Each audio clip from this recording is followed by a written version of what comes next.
Sa bawat hakbang sa masukal na kagubatan ng Sierra Madre, isang sinaunang kwento ang bumubulong sa hangin, isang misteryosong lagusan na hanggang ngayon ay nananatiling palaisipan, taguan ng mga lihim na hindi pa ganap na nauunawaan. Panahon pa po daw ito ng hapon. Ito?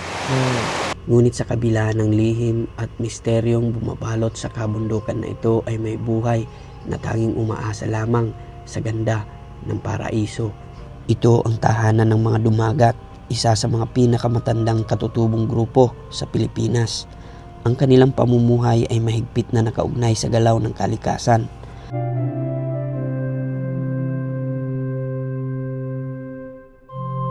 Ang ilog ang kanilang daan,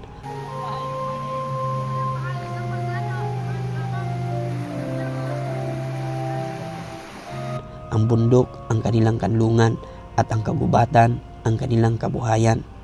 Habang patuloy na umuusad ang mundo sa ibaba ng kabundukan, ang mga dumagat ay nananatiling bantay ng lupaing matagal na nilang inaalagaan.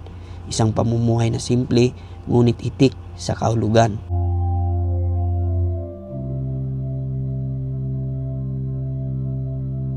Sobrang dami ng kubo dito. At ang pinagtataka ko sa kubo na to, tindahan sa gilid ng ilog. So ano po yung tribo nyo? Anong pangalan ng tribo nyo? Katutubong dumagat remontado. So mga katutubong dumagat po kayo. Pag sinabi, sir, ng isang katutubo, may oka, umamit ka, teoga, kamasap na. Ibig sabihin noon, pa dito ka, umigib ka ng tubig at magsasaing tayo. Dome, oka, umamik, tiora. Ibig sabihin, pumunta ka rito at umigib ka ng tubig. Ayon. Sasaing. At meron akong nalaman na katutubong lingwahe. So ito yung kauna-unahang biyahe natin ngayong taong 2026. So plano nating libutin ang bahagi ng Luzon. So, sa ngayon po, nandito po tayo sa Lucena City. So solo ride po tayo. Ipakita ko po muna sa inyo kung saan po tayo nagstay. Nandito po pala tayo sa Showland Hotel dito sa Lucena City. Ayan, makikita nyo po yung tinulugan natin. Yan. May aircon. So sa halagang 1,400. Ito na yung matutulugan mo. So, ito yung CR nila. Maganda naman po yung CR nila. Yan.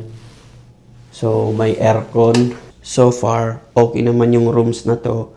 Pero, disappointed lang ako sa TV kasi hindi gumagana. Walang signal. At hindi rin nakakapag-YouTube. So, yun lang. Pero, all goods naman. So, napakadaming rooms po na available dito. Nasa 3rd floor po tayo. So, ipapakita ko po sa inyo kasi mag-aalas 7 pa lang ng umaga. Ayan po yung view natin dito. Napakaganda ng ambience sa labas. Tingnan nyo. Ayan, saktong-sakto yung pwesto natin kasi nasa 3rd floor tayo. Morning po. Ito na po ma'am, check out ako. Ito po ma'am. Thank you po.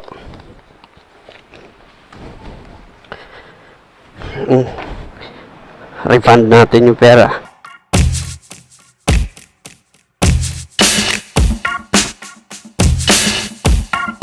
Let's go! Simulan na natin ang ating biyahe.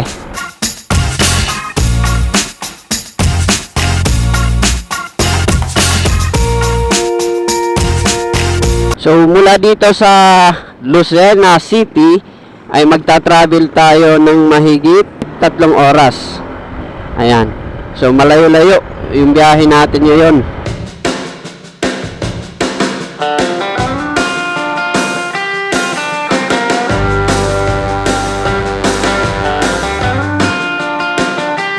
Salamat Lord sa panibagong buhay na binigay mo po sa amin.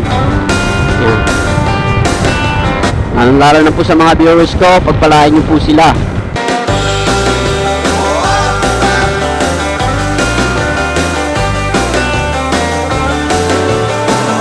At syempre, dahil malayo yung pupuntahan natin, magpapagas muna tayo.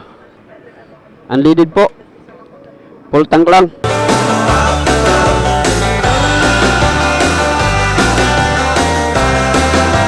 tuloy-tuloy na yung biyahe natin. Let's go!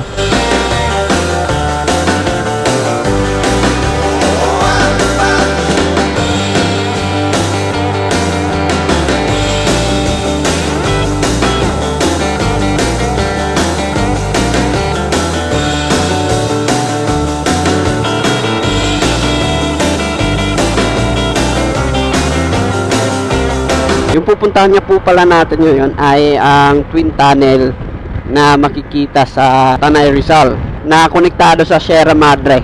Alamin po natin ang sikreto at kung bakit meron itong tunnel dito. So located ito papuntang Daraitan, pero di tayo didiretso sa Daraitan kasi yung papuntang Daraitan papunta yun sa mga katutubo. Punta tayo ng Sitio Manggahan. Nandito na tayo sa Calmara. So ito diretso papunta yan sa Daraitan. So dito po tayo kaliwa. Ito lang yung palatandaan papunta rito. Ayan. Ayan, Calmara. Yung kanto. Tapos makikita nyo may mga tindang prutas sa gilid. Ayan. So papunta po tayo sa Sitio Manggahan. So medyo may kaunting trail dito. Hindi pa simentado. Buti na lang hindi maulan.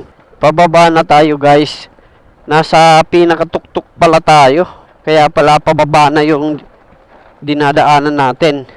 Ayan o, kitang kita mo sa baba. May mga bahay pala dito.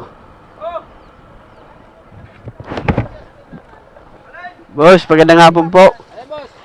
Magtatanong lang po ako kung ito po ba yung may dam? Ah, dyan. Konektado sa Sierra Madre? Ito po, parte po ito ng Sierra Madre. Ah, okay. Vlogger po, vlogger. Nagba-vlog po ako sa mga sulok-sulok. Ayun. I-vlog niyo ako, sir. Oh, shout out sir, isa-shout mo. Sir.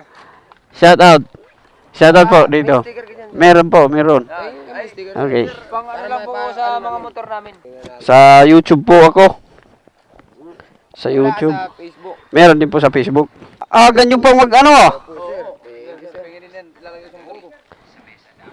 Sir, isa pa sir. Ilalagay namin din sa Oh. namin. Sir. Yeah. Thank you po. Apo. Pag nagkamotor mo. Ayan. Sila sir. Di ako umiinom. Bibiyahe pa ako papuntang sa Malabon. I-follow nyo lang po ha.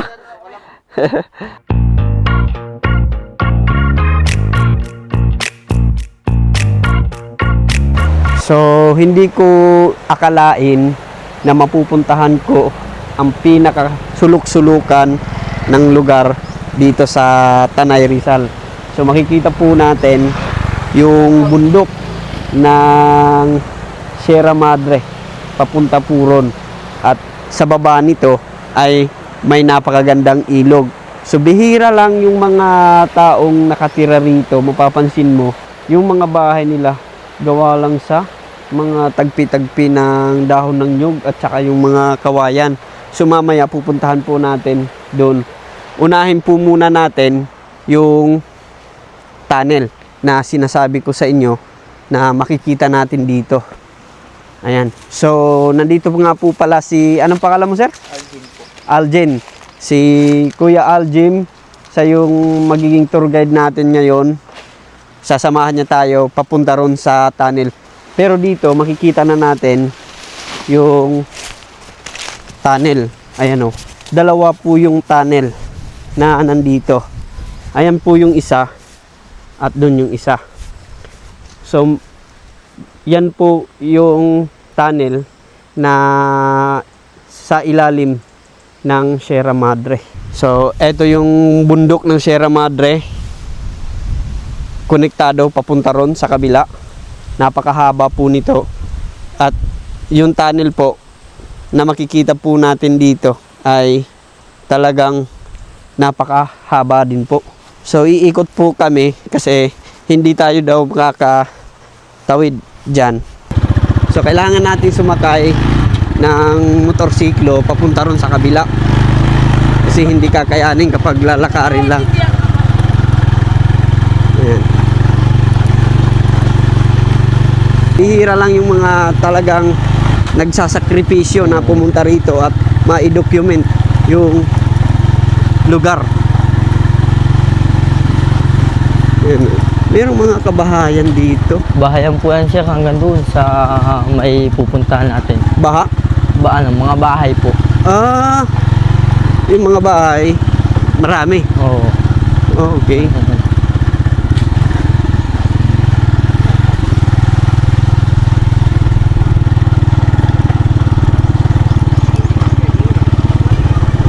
Mayroon silang basketball court dito. May paaralan din. Mayroon po, madadaanan po natin. Ah, so ibig sabihin, mas malawak itong lugar ng Oo. manggahan. Opo. Mga tansya mo, mga ilang katao yung nakatira rito. Siguro nasa 1,000 pamilya din po nandito. Oh, yun. Grabe. Mayroon pa po kasing bahayan doon sa pupuntahan. Biruin mo, dito sa kasulok-sulukan ng bundok, ay meron palang mga nakatira. Ayan o. So ayan yung paaralan. Oo, ayan. Ayan yung mga estudyante. Elementary. Elementary lang o may high school din? Elementary lang ho.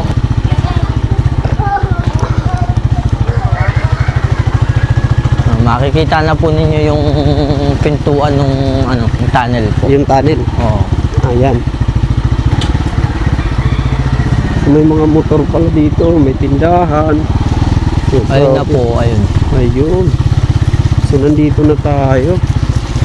So umikot tayo. Umikot lang po tayo. Oh, yun. So makikita na natin. So tara, baba tayo. So dito makikita na natin yung tunnel. So umikot po tayo pakabila kasi may tubig po doon. So talagang sariwa pa yung mga view dito kasi tingnan mo yung tubig, napakaganda. Doon po naman sir, may sitio Magatapa. Sitio Magatapa. Tapos sakop may po yan ng anong lugar? dako po yan ng Tanay. Tanay. Yun naman po kung mabila ng sitio Malibay, yun naman po ay Rizal na. Ah, okay. Dito na po tayo sir. So pupuntahan po natin yung pinakabunganga ng kuweba. Medyo masukal Yung na tunnel. lang po dito sir. Ha? Medyo may mga damo na lang ho, hindi na po nadadaanan. So bihira lang yung mga taong pumupunta rito. Meron bang mga nagbablog dito? Kayo lang ho ang vlogger na nag-vlog na yung tunnel na yan. Ah, nandito na tayo sa gilid ng ilog. Oh, sariwa oh. Yung view. Tingnan nyo. Ayan. Sir, mawabasa ho ang sapatos nyo. Okay lang. Wow, nang tatawid tayo. Pwede namang tanggalin no.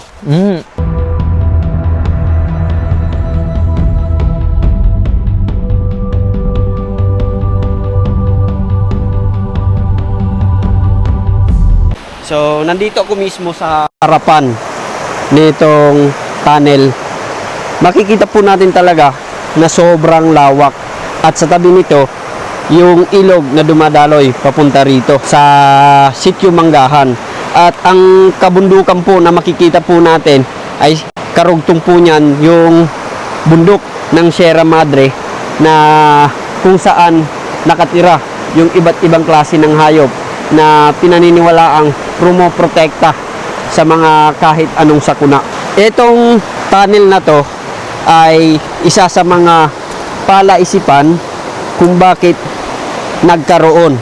So merong mga sabi-sabi dito na hindi daw ipinagpatuloy itong proyekto dahil sa mga katutubo na nagprotesta na wag ipagpatuloy ang tunnel na to kasi dito dadaan yung tubig papunta ron sa daraitan na kung saan maapektuhan yung kanilang pamumuhay. Sabi ho ng mga katatandaan, pinakuanan daw ho yan.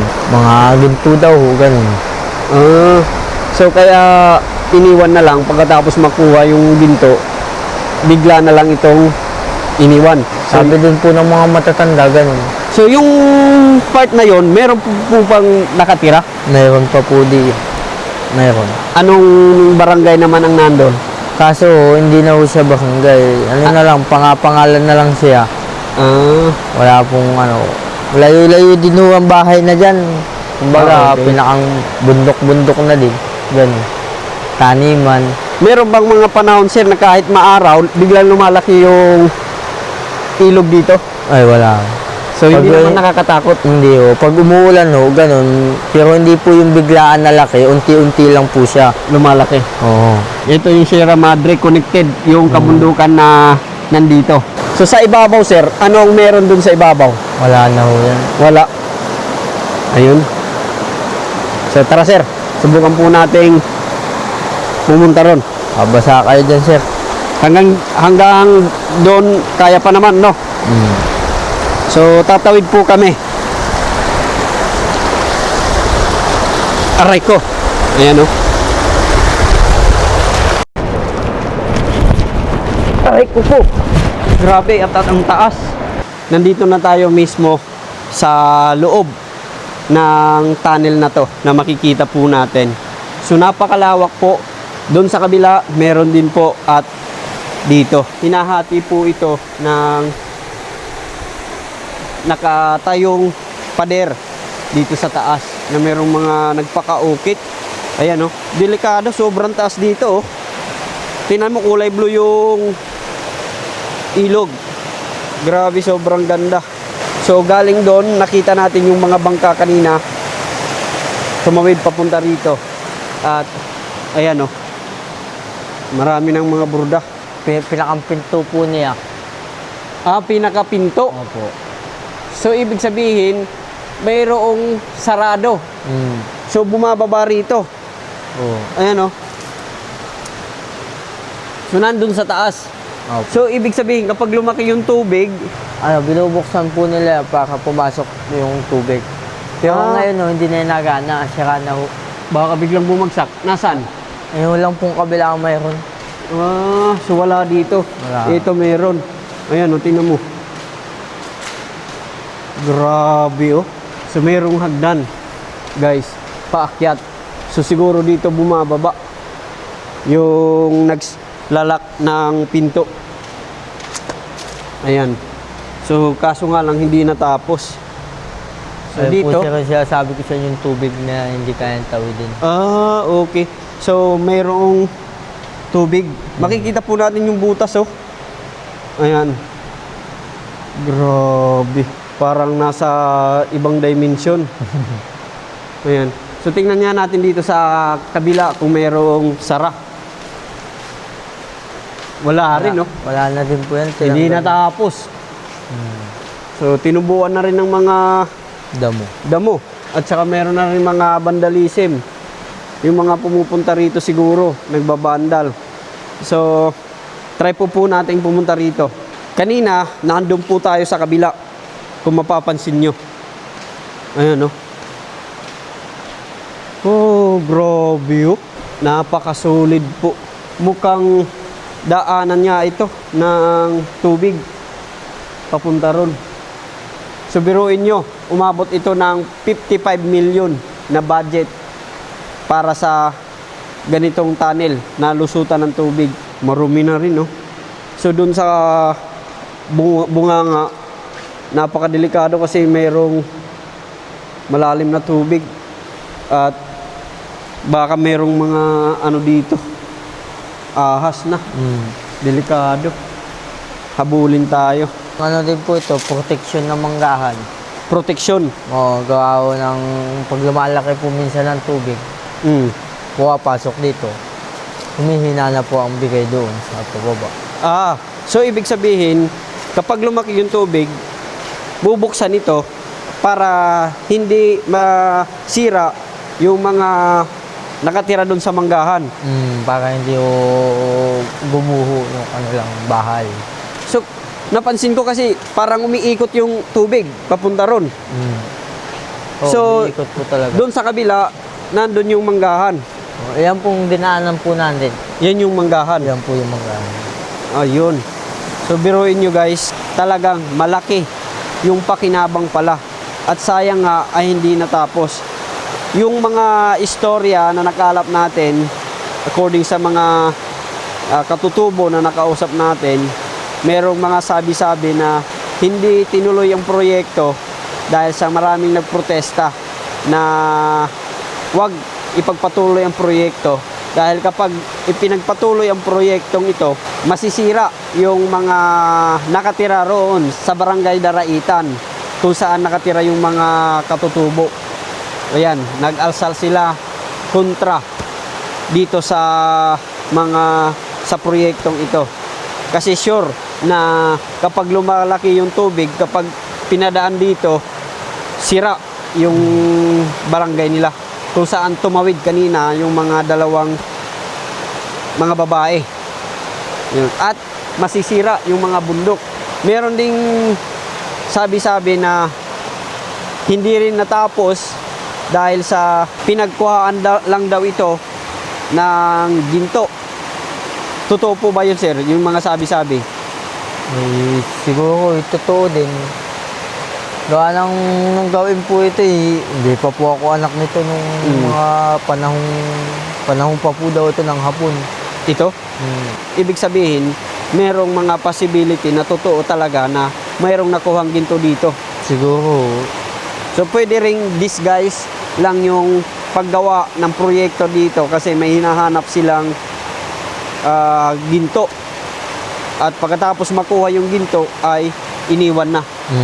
So ngayon ay iikot tayo sa kabila. Ipapakita ko naman sa inyo yung Daraitan doon sa kabila kung saan makikita natin yung mga bahay-bahay na gawa lang sa mga kawayan.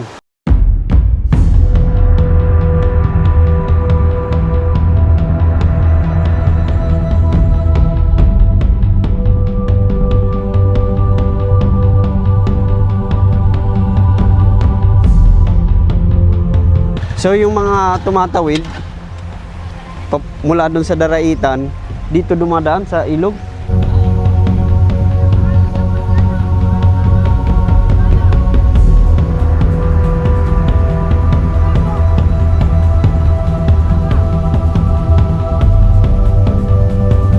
Naglalakad po sila pag sila walang masasakyan.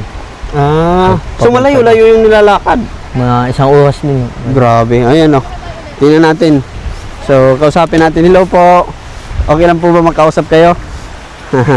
Nasali kayo sa vlog. Tanong lang po ako kung galing po kayo saan ngayon. Daraitan po. Sa Daraitan, yung sa kabila ng bundok na yun? Naglakad lang po kayo? Naglakad po. Grabe, yan sila ate oh. Kaway kayo sa vlog oh. Ito, kaway kayo. Tumawid pa sila. Pakilala kayo. Pakilala kayo. Ayun si. Okay, kahay ka muna. Magaganda sila oh, pero tumawid pa ng ilog para makaparating dito. Taga rito kayo? Taga dyan kayo? Okay. Nag-aaral? Sa Daraitan? Okay. Sige. Thank you. Meron kayong mga sir, kawayan. Para saan gagamitin ito, sir? Para sa mga kubo, sir. Kubo? Anong kubo, sir? Yung mga kubo na yun sa tabi ito, sir. So maggagawa kayo ng parang mga cottage? Oo, magagawa kami ng cottage. Okay, tingnan natin dito sa baba. May tindahan na rin dito oh. Biruin mo yun. Sa kasulok-sulukan ng kabundukan, may makikita kang tindahan. Ayan oh. Ayan. Sa gilid ng Sierra Madre. Tingin po tayo dito. Tingnan po natin dito sa baba. Pakita ko po sa inyo dito yung mga ginawa nilang kubo.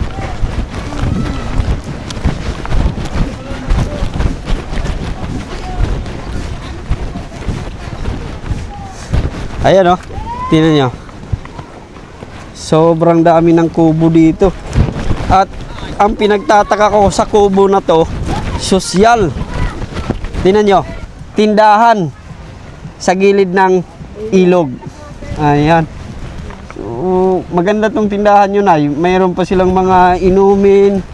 Ayan o. Ay, mga nag-overnight. Mayroon mga nag-overnight dito. So, yun. Mga tribo. Taga dito po kayo, Nay? Oo, taga dito kami talaga. Ako ang pangakang ako.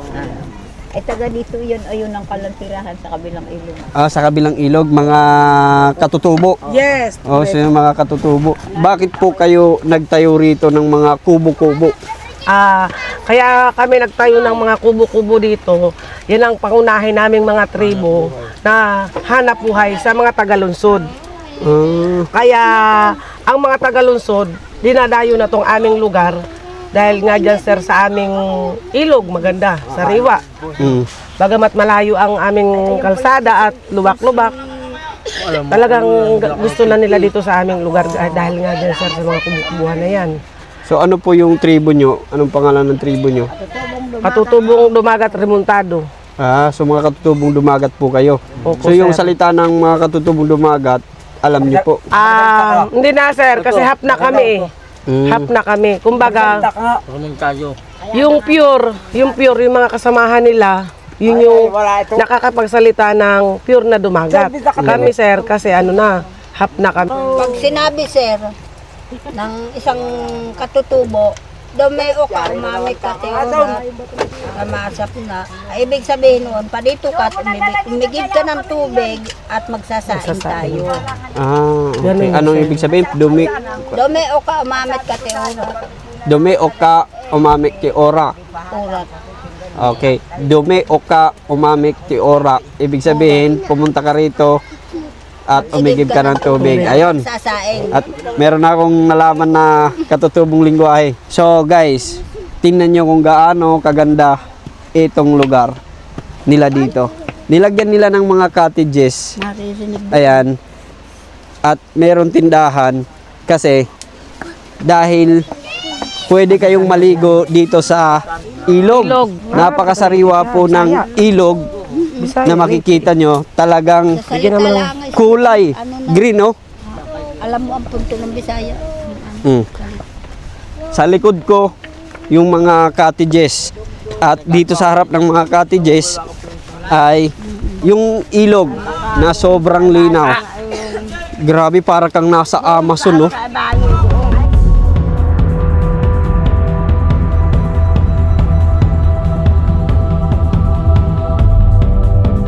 Dito sa kabila ng bundok ay yung mga nakatira dyan, yung mga katutubo. Ano naman ito? Yung ganda, oh. Ayan. Siyempre naman So gumagawa sila dito ng mga kubo para kapag may pumupunta rito na tagalungsod ay pwede silang magrenta ng cottage. 500 pesos ang bawat cottage dito.